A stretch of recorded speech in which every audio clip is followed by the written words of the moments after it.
तो आज यहाँ पर देखने वाले हैं आप एक अत्याधुनिक खेती का तरीका।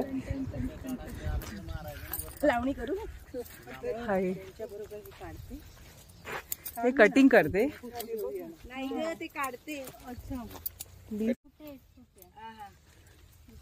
अच्छा तुला ते कापून टाकायचं हिथून धरलं तर फळ कमी येतं ना वरती असं करायचं मग हिथंच त्याची दुधी भोपळा एवढी मोठी पाहिजे ते आपण तिकडे अण्णा महाराजांच्याकडे आणले होते ह्याच शेतात नांदले।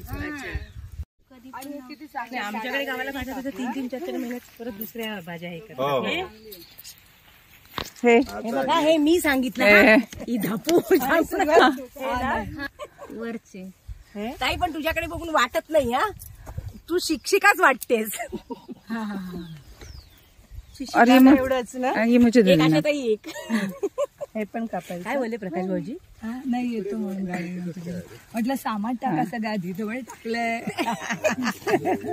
वरच्या साईड त्याची भाजी जातात दुरी रोजंदार काम 4 करणार होतो 3 आहे झाले।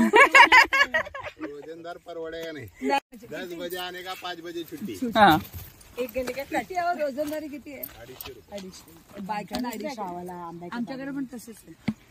काय करते फोटो काढतायत ते उतरून तो बघ तो कसा गेला तिकडे कोण पाणी देतं काय देतं बरोबर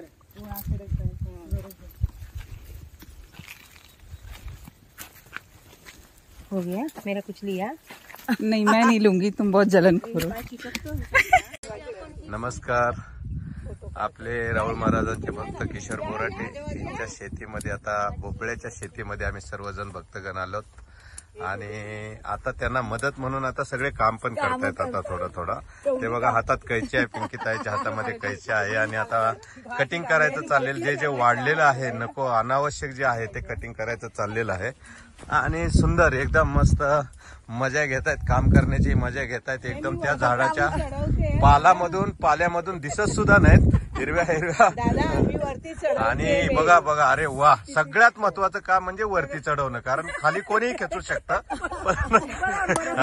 पण आहे ना की वरती चढवणं हा सगळ्यात मोठा पार्ट आहे आणि आहे ना की त्याला जे वरती जाण्यासाठी जे प्रॉब्लेम येतो तो गवताचा आणि हे गवत काढण्याचं काम करतायत बघा।